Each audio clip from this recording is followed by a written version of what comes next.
You have to be careful with the forbearance because you can't do it if you're more than 3 months behind. Right in the beginning stages of foreclosure, the pre-foreclosure process, usually if your payments are behind 1 to 3 months, that's the window for you to do it.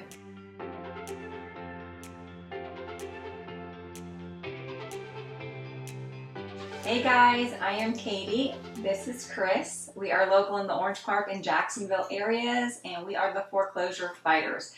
Please take a moment and subscribe and like our channel so we can continue doing these videos for you guys.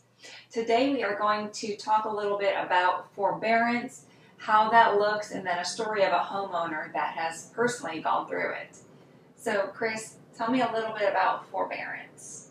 So back in the COVID times was really when it hit effect. During the pandemic, there was a CARES Act, and that really helped people who were behind when you lost your job or some life happened to you. You were able to skip a few months of payments, up to 12 months, for regular residential properties. Cancel the forbearance once you're able to start making mortgage payments again, and know that that's just on the back end. You don't have to repay it now. So it helped a lot of people get through the hard times. But on the flip side, some people weren't able to recover. And so then that forbearance just kept going, became a large amount of money, and they weren't able to get a job, or their job got changed because of COVID standards. So it was a gift for a lot of people and also a curse for other people. So it's an agreement you make with your lender to temporarily pause your mortgage payments. This is a great option for people that have suffered a temporary job loss or a significant amount in pay that they are making. Yes. And this is really, this could be a blessing for a temporary situation to allow you to get caught up, to get back on your feet once you get a new job or your job recovers. I know personally through COVID, when our business was temporarily shut down, we did a forbearance for 3 months. I know you can do it up to 12 months, and then we were able to pay that large amount back as soon as our business opened up. We loved being able to have that option and working with our mortgage company for that, but you just have to understand that it's only temporary, and if you know that you are going to recover your income with a new job or go back to your old job, it's a great solution for a temporary fix. But with that being said, if you go 12 months, then when that time is up, the mortgage company expects you to pay all that back pay, the 12-month back pay mortgage payments. Or a few other options could be refinancing or modifying your loan. So even selling your house, if you're like, I don't want to tack that large amount to the back of my loan and lose some of my equity. We wanted to share a story about a homeowner we worked with who was in pre-foreclosure because he temporarily lost his job and was taking care of his elderly mom. So he was in a difficult situation. We recommended that he do a forbearance option with the bank. Now, you have to be careful with the forbearance because you can't do it if you're more than 3 months behind. Right in the beginning stages of foreclosure, the pre-foreclosure process, usually if your payments are behind 1 to 3 months, that's the window for you to do it. So, but back to your point, one point that you didn't mention was it's not an automatic thing. So you can't just like, okay, I'm missing payments, my mortgage lender should automatically know I'm doing forbearance. So you have to make sure you talk with your lender, your mortgage servicer, and make sure you set it up. Because it's not like, okay, I missed payments, so I know this program's out there. That's a great point. You have to prove a hardship. Yes. So the program is over now, but they are working on some new things. I believe it's until July of 2025 where the government's going to cut it off completely. And lenders have up to that's where the lender's cutoff is July 1st of this year, to make sure that they get everyone situated with their forbearance situation, whether they're doing loan modification or they're just going to lose a house. So it's really come to the end this year. And back to our homeowner, he did the forbearance. When we met him, he didn't have a job. He was looking for a job. We tried to send him some places to look for a job. We helped him out there for the job search. He did find a job, got back on his feet, and now everything's back to normal. But there is still that forbearance amount owed.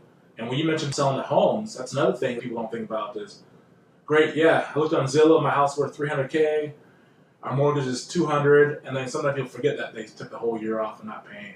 Right. And then they try to sell the house. You'll know you have another secondary mortgage that you didn't realize you had The lender tacked it on the back, and that's another $36,000 or something that you might owe on your property. And so that kind of changed everything because they thought they were going to get more money when they sold their house. So forbearance is definitely something you got to watch out for. And like I said, our client who went through it, he was able to bounce back on his feet, help his mom out. He's still in his home. He's doing great. And it's just one of those good stories of someone who was able to use the program, use it well, and get back on their feet and move forward. You have to be careful with this thing, know what you're doing, that you get your job. It's one of those things you have to monitor for sure for your lifestyle. If you avoid that crisis in your family, you got it. You took care of the temporary situation, bounce back on your feet, get things going. Otherwise, we've seen the flip side. People forget about it or think that it's forgiven. A lot of people thought forbearance was going to be forgiven. They thought the program was, like 1 year no payments, sweet. Nothing they got to really realize they have to pay that money back. So that can be something that could trigger some people and get them. Absolutely a good point.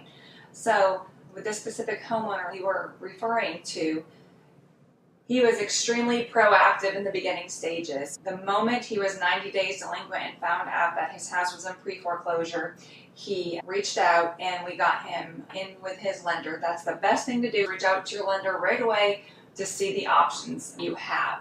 So he was eligible for the forbearance because he had a hardship that he had been going through. He got that taken care of. He did that for about 6 months. Now, once the 6 months was up, he had 2 options to refinance. He could sell the house, do a refinance, or a loan modification. He chose to do a loan modification because he did not have 6 months worth of mortgage payments disposable to make those payments. So he had to find out, because he did not have that large amount of money to pay, he had to work something out with the bank. They modified what he owed to today's rate. Chris, he went from a 4.2 interest rate to a 6.3 interest rate. So unfortunately now his mortgage payments are higher than when he started. Yeah. That's the downfall and the negative. So there are some pros and cons. Luckily it worked out for him and he was able to recover and get back on his feet, and now he's able to make those mortgage payments moving forward. However, they are more now than what they were. We are happy that it turned out well for him, but unfortunately now his overhead is more than he expected. And that's the thing. So even today, like we mentioned before, it's not automatic. You need to talk to your lender, prove you have a hardship, and also depends on what type of loan you got. If it's FHA, VA, USDA are more flexible. Right. But the proving the hardship and showing that is something that you got to make sure you have. Again, it's not automatic, so prove the hardship. You can apply for forbearance multiple times. Now, it's telling me here that you had to wait up to 6 months. If you have multiple hardships or something catastrophic happening in your family, you can do forbearance more than one time. But that's only mainly with FHA, VA, and USDA loans. Conventional loans all depend on the lenders' requirements, what they want, and it's 100% up to them.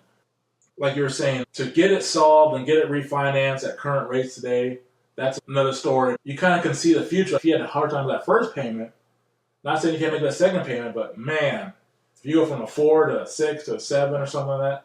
Something to think about. Yeah, it makes it harder for you. So make sure you're ready for your family, because that's just going to put some added stress. Like, oh man, I was at $2,000. Now I'm at $2,700 for that extra mortgage payment. And it's all wrapped back in there for a loan modification.